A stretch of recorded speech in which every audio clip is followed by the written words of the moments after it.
Hi, good evening everyone.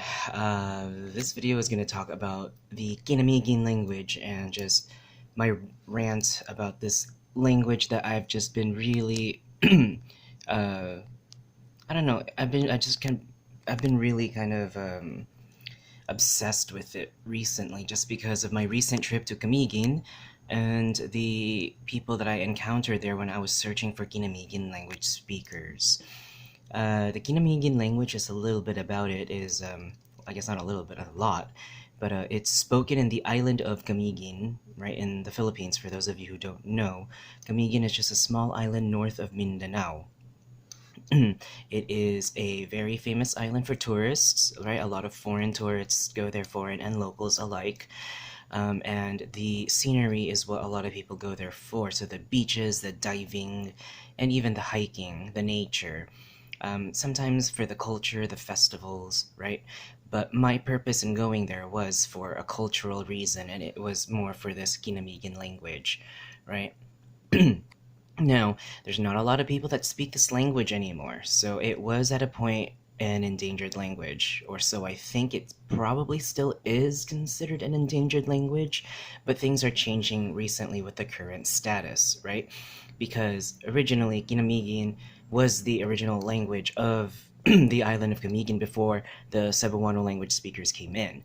However, due to the influx of migration and influence, most of the lowlanders, and also for economic reasons, most of the people have shifted to speak Cebuano, which is the local language that's commonly spoken around Camiguin. However, you will hear Quinamiguin language speakers more inland towards the mountainsides, but the lowlands, they speak Cebuano. The situation and usage of Quinamiguin is more of like a home language at the moment among families, but outside of homes and in the streets, you will hear Cebuano used among these speakers. So, getting an accurate amount or an accurate number of these people who still speak it might vary from person to person depending on who did the survey of the and collection of the data. The future prospect for this language is that the plans for the Kinamigan language, because of the realization that the people understand that this language was dying away, they are implementing this language to be a part of the mother tongue based multilingual education program under the Department of Education memorandum, something I forgot, but they are going to be implementing it starting on the school year 2020. So June of 2020, they will be implementing it in certain barangay schools in Sagay, and then they will see how well that fares off.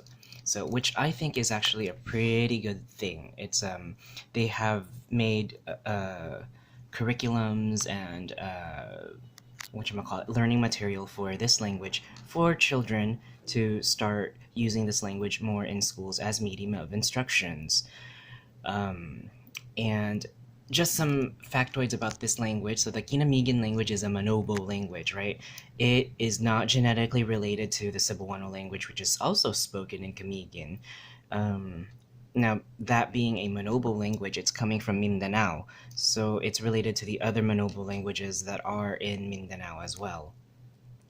Its language is Manobo, but a lot of it, since there's a lot of contact with the Cebuano language, a lot of its vocabulary have been borrowed from Cebuano. So even though you can hear Kinamigin spoken by a lot of elderly people, right? Because that's the common or the age population that Kinamigin is spoken among are the elderly.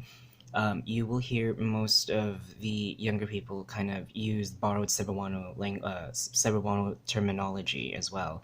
Actually, when I was talking to a woman, a grandmother, she used some Cebuano words that, well, I guess I shouldn't say Cebuano words, but she used some Ginamigan words that borrowed Cebuano words that were understandable. So, in a way, it's almost understandable, but it's completely different. It is not, it is definitely a separate language, right? And it's not genetically related to any Visayan language. It is, its grammar and its origins are in the Manobo branch of this Philippine language, okay? Um, the language family I talked about, which was that it belonged to the Manobo language with a lot of Cebuano borrowed language, borrowed terminology. The history of this language comes before even before the Spanish arrival. The Quinamiguin language was not a written language. It was an oral language. It was just handed down orally. It wasn't until the Spaniards came in that they used and they borrowed the Spanish orthography in writing this language. Hence, you can see that even the word Quinamiguin uses that Spanish orthography. I put in this in parentheses because it is also written this way, Quinamiguin. Right now, the Spanish will have it written, or the Spanish way will have it written this way, which is a little bit antiquated, but it's also used. Um, Again, it was an oral language handed down, and the majority of the people just speak Cebuano now. It's the people actually. I spoke to one of the datus who was in charge of the tribe or the tribal. I guess you can say the tribal area of Sagay, right? Datu Banog Ricardo. He was the tribal leader in Sagay, who was in charge of all these indigenous peoples' cultural affairs. So if you want more information, he's the person to talk to in the indigenous peoples office in Sagay. Um, that being said, Sagay in terms of location, Sagay, Ginsiliban, and I think Cataraman are the only three places where you will find these Quinamiguin speakers. Actually, Sagay is a really good place to find them if you want to look for them. They just ask people around and they can probably tell you where these people are spoken, especially in the barangays of Cunha and Baknit or Bakit Baknit. I don't know how it was pronounced, but those barangays, especially those.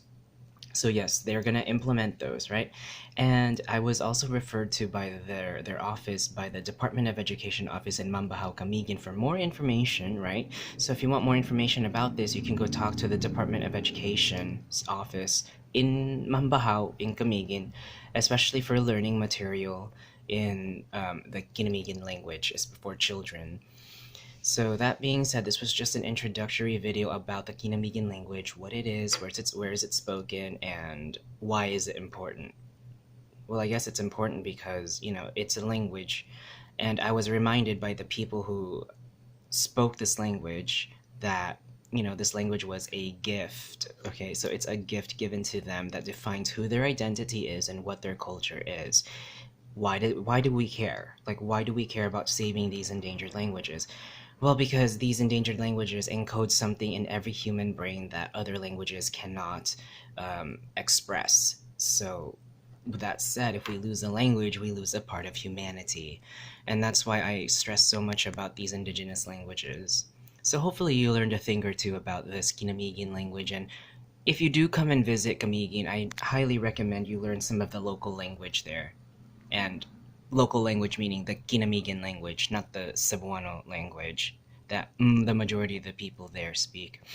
I was also told by the cultural office that those kids who did grow up bilingually in Quinamiguin and Cebuano normally got bullied in school because of having the social status that Quinamiguin is a lower class language, rather than the more common Cebuano language.